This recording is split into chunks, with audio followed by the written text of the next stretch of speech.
തിരഞ്ഞെടുക്കപ്പെട്ട MLA-മാർക്ക് പോലും തങ്ങളെ ആരാണ് നയിക്കാൻ പോകുന്നത് എന്നതിൽ ഇപ്പോൾ വ്യക്തതയില്ലാത്ത ഒരു രാഷ്ട്രീയ പശ്ചാത്തലമാണ് ഉള്ളത്. പക്ഷേ ഒരു പേരിലേക്ക് എത്തിയിട്ടുണ്ട് എന്നും ആ പേരിനി പ്രഖ്യാപിച്ചാൽ മതി എന്നതും തന്നെയാണ് ഇപ്പോൾ ലഭിക്കുന്ന വിവരങ്ങൾ. പ്രത്യേകിച്ച് ഘടകകക്ഷി നേതാക്കളുടെ പ്രതികരണങ്ങളിൽ നിന്ന് പോലും അതാണ് നമുക്ക് മനസ്സിലാക്കാൻ സാധിക്കുന്നത്. നേരത്തെ PJ ജോസഫിൻ്റെ പ്രതികരണം ഉണ്ടായിരുന്നു. അദ്ദേഹം അടക്കം പറഞ്ഞത് കവർ ചെയ്ത, അതായത് സീൽ ചെയ്ത കവറിൽ ഈ പേരിലേക്ക് എത്തിയിട്ടുണ്ട്, ഇനി അത് പ്രഖ്യാപിച്ചാൽ മതി എന്നതാണ്. ഇന്ന് തന്നെ ചിലപ്പോൾ ഗവർണറെ കാണേണ്ടി വന്നേക്കാം എന്ന് അദ്ദേഹം പറഞ്ഞു വെക്കുന്നുണ്ട്. അവിടെയൊക്കെ ചിലപ്പോൾ എന്ന ആ ഒരു വാക്കുകൂടി ചേർക്കേണ്ടി വരുന്നു എന്നിടത്താണ് ഇതിൽ എന്താണ് സംഭവിക്കാൻ പോകുന്നത് എന്നതിൽ വ്യക്തതയില്ലാതെ ആകുന്നത്. ഇപ്പോഴിതാ ഡാനി പോൾ കൂടി ചേരുകയാണ്. VD സതീശൻ്റെ ഓഫീസിലാണ് അദ്ദേഹം ഉള്ളത്. ഡാനി, അവിടെ ഇതാ പ്രതിപക്ഷ നേതാവിൻ്റെ ഓഫീസ് എന്ന നിലയിലാണ് ആ ഓഫീസ് ഇപ്പോൾ പ്രവർത്തിച്ചു കൊണ്ടിരിക്കുന്നത്. അത് മുഖ്യമന്ത്രിയുടെ ഓഫീസ് എന്ന നിലയിലേക്ക് മാറും എന്നാണ് VD അനുഭാവികൾ പ്രതീക്ഷിക്കുന്നത്. ഇപ്പോഴത്തെ വിവരമനുസരിച്ച് ഡൽഹിയിൽ നിന്ന് പ്രത്യേക വിമാനത്തിൽ എത്തുന്നതേയുള്ളൂ ഹൈക്കമാൻഡിൽ നിന്നുള്ളവർ. അതിൽ KC വേണുഗോപാൽ ഇല്ല എന്ന വിവരം കൂടിയൊക്കെ വരുന്നുണ്ട്. അങ്ങനെയെങ്കിൽ വീണ്ടും അത് രമേശ് ചെന്നിത്തലയിലേക്കും VD സതീശനിലേക്കും തന്നെ കേന്ദ്രീകരിക്കുകയാണോ?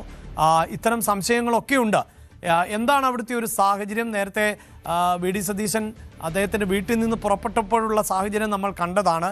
ഓഫീസിൻ്റെ പശ്ചാത്തലം എന്താണ്?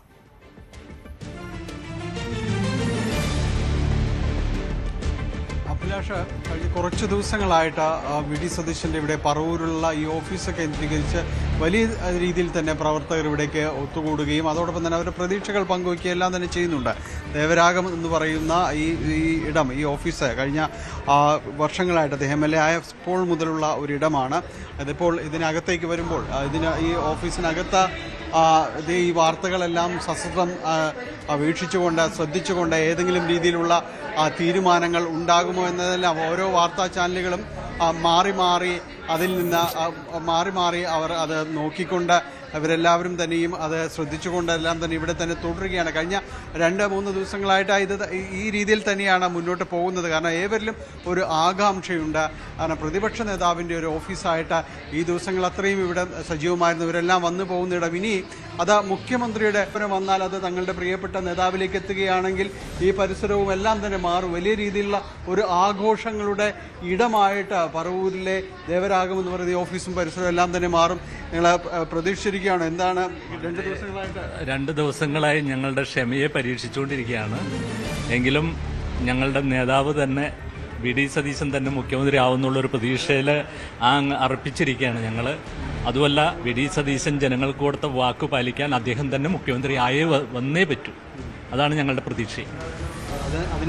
തീരുമാനം ഉണ്ടാവണം എന്നുള്ള പ്രതീക്ഷയിലാണ് ഇപ്പോൾ ഞങ്ങൾ ഉറ്റുനോക്കുന്നത്. ഉണ്ടാവും. ദിവസങ്ങളെല്ലാം ഇവിടെ കാണാം.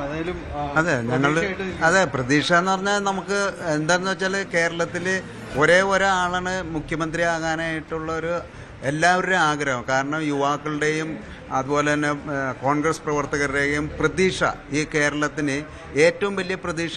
അതുപോലെ നമുക്കിനി ഈ കേരളത്തിനെ എങ്ങനെ മുന്നോട്ട് കൊണ്ടുപോകണം അത് രീതിയിലെല്ലാം ചിന്തിക്കാൻ പറ്റാവുന്ന ഒരു നേതാവ് എന്ന നിലയിൽ എല്ലാവരും വിശ്വാസം അർപ്പിച്ചിരിക്കുകയാണ് നമ്മുടെ VD സതീശൻ്റെത്. തീർച്ചയായിട്ടും ഇന്നൊരു പ്രഖ്യാപനം ഉണ്ടാകുകയാണെങ്കിൽ അത് VD സതീശൻ തന്നെ ഇവിടുത്തെ കേരള സ്റ്റേറ്റിൻ്റെ മുഖ്യമന്ത്രിയായിട്ട് പ്രഖ്യാപിക്കും എന്ന് 100% ഉറപ്പോടെ ഞങ്ങൾ പറയുകയാണ്. നമ്പർ 1 കാറിൽ തന്നെ വരും.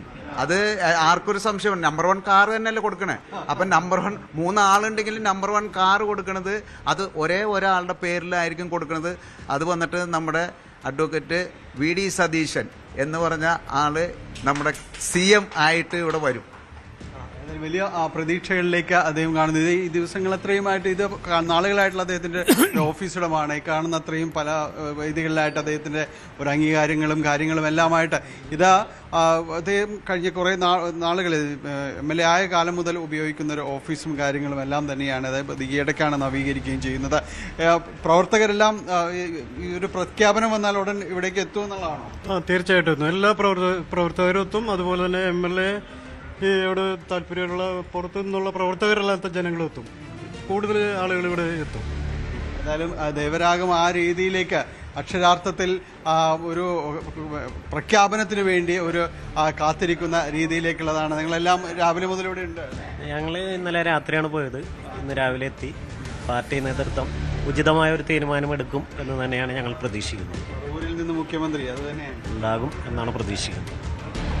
ഈ രീതിയിലുള്ള ഒരു പ്രതീക്ഷയിലേക്ക് തന്നെയാണ് അഭിലാഷ ഇവിടെ വന്നുകൊണ്ടിരിക്കുന്ന പ്രവർത്തകർ, നിരവധി പ്രവർത്തകർ, ചിലർ ഓഫീസ് ജീവനക്കാരുണ്ട് അദ്ദേഹത്തിന്. അങ്ങനെ ഈ പറവൂരിലും മേഖലയിലുമുള്ള പ്രവർത്തകരുടെ അവരുടെ ഒരു അടയാളമാണ് ദേവരാഗം എന്ന് പറയുന്ന ഈ ഇടം എന്ന് പറയുന്നത്. ഇവിടേക്ക് ഏത് സമയവും പ്രവർത്തകർക്ക് എത്താം, അദ്ദേഹത്തെ ഉള്ള സമയത്ത് കണ്ട് സംസാരിച്ച് പോകാം, കാര്യങ്ങൾ പങ്കുവയ്ക്കാം. അങ്ങനെ ആ രീതിയിലുള്ള ഒരു കോൺഗ്രസ് കൂട്ടായ്മയുടെ എല്ലാം തന്നെ ഒരു ഇടമാണ് ഇത്. അവിടേക്ക് വൈകാതെ ഒരു സന്തോഷ വാർത്ത എത്തുമെന്ന വലിയ പ്രതീക്ഷയിലാണ് അവരെല്ലാവരും ഉള്ളത്.